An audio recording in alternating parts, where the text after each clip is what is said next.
करेंगे थेल्स प्रमेय। सबसे पहले जानेंगे इसकी प्रतिज्ञा क्या होती है।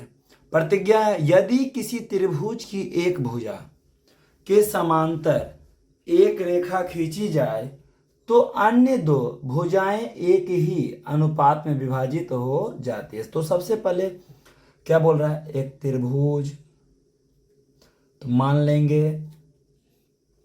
एबीसी एक त्रिभुज है, तो इसको ऐसे लिखेंगे। जो प्रतिज्ञा क्या है बाबू, माना एबीसी एक त्रिभुज है। उसके बाद क्या कह रहा है, एक भुजा के समांतर, मान लो भुजा बीसी के समांतर एक रेखा सी, सॉरी ये सी है ना, ये डी ई खींची जाती है। भुजा बीसी के समांतर रेखा डी ई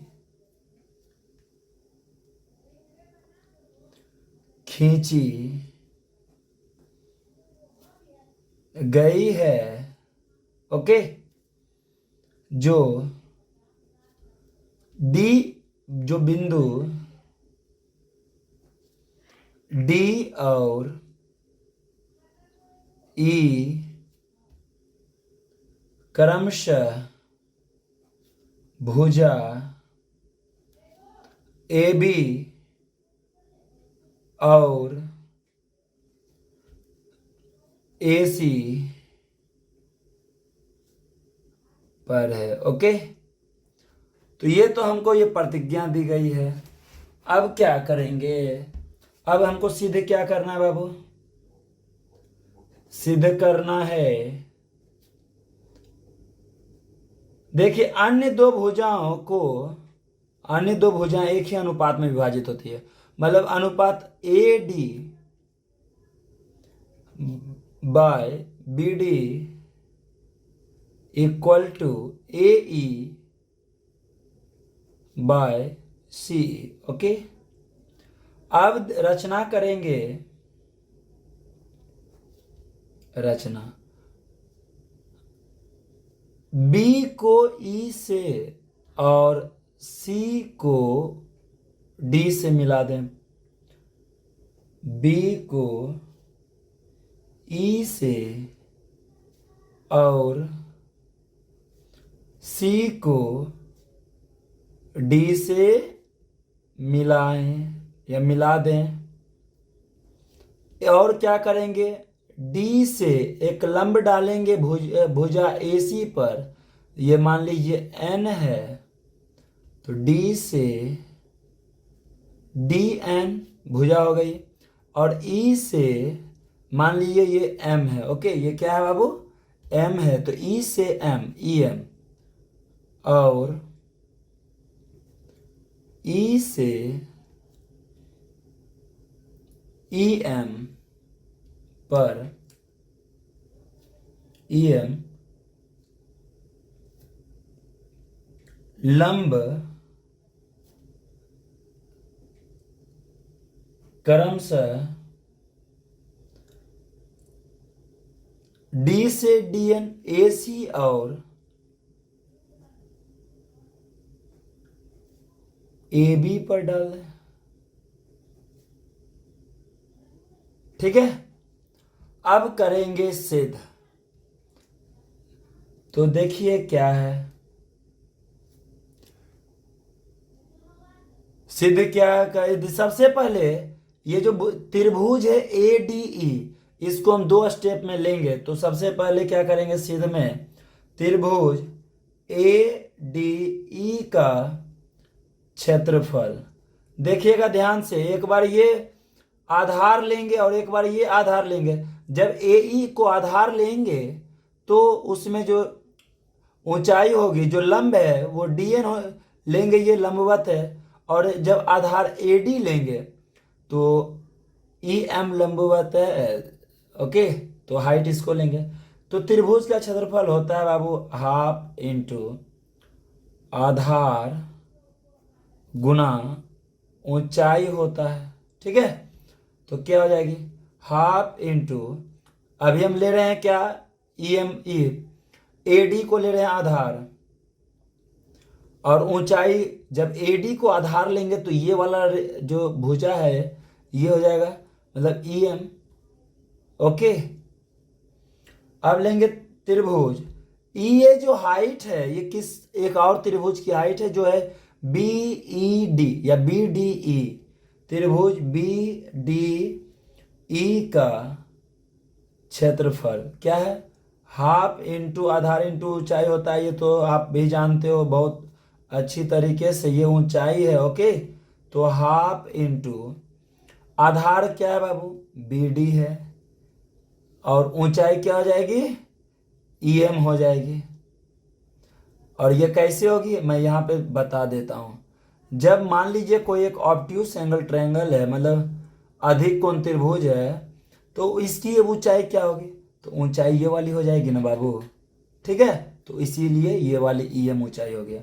अब चूंकि हमको ये अनुपात में कहा है, किस में कहा है, अनुपात में कहा है, तो इसका पहले हम अनुपात करेंगे।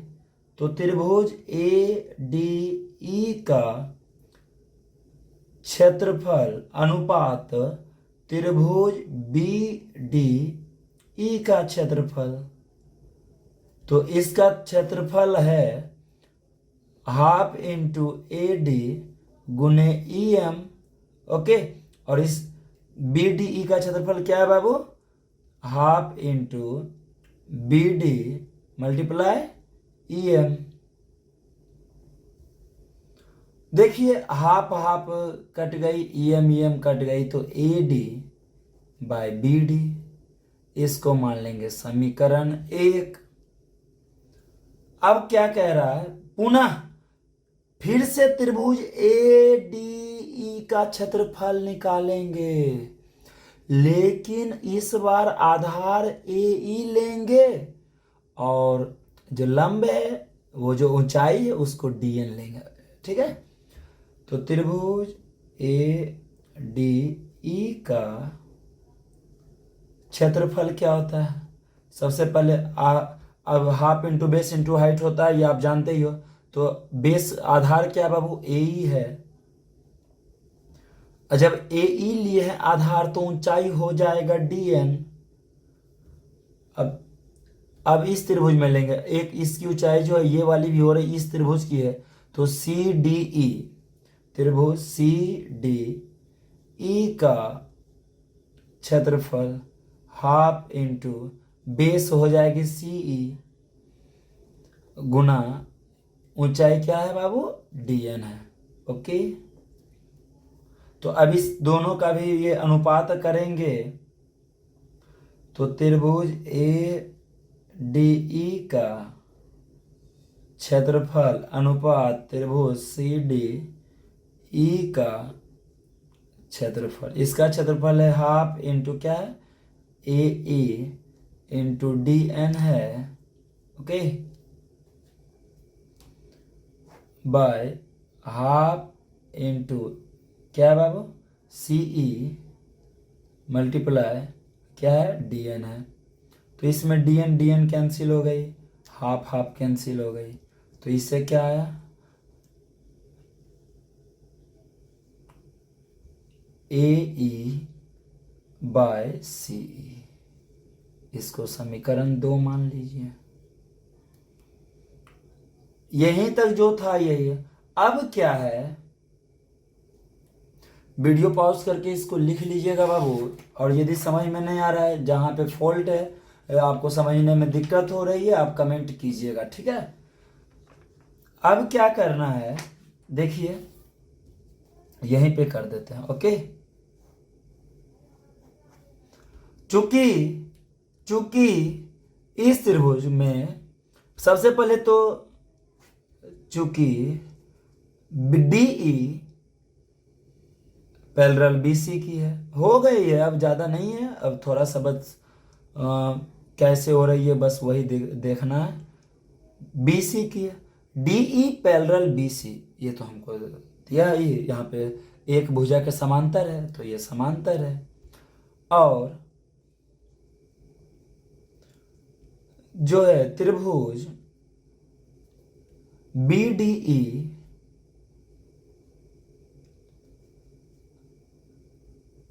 का क्षेत्रफल बराबर हो जाएगा त्रिभुज CDE का क्षेत्रफल। ये क्यों हो जाएगी? क्योंकि दोनों का आधार क्या है? समान है। दोनों का आधार क्या है बाबू?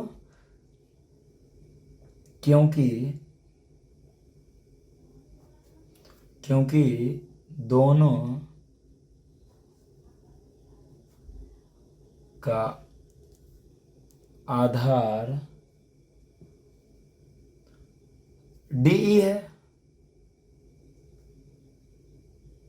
ओके, और क्या, ये DE है, और देखिएगा DE और BC के बीच ही ना ये दोनों त्रिभुज है, BDE और CDE।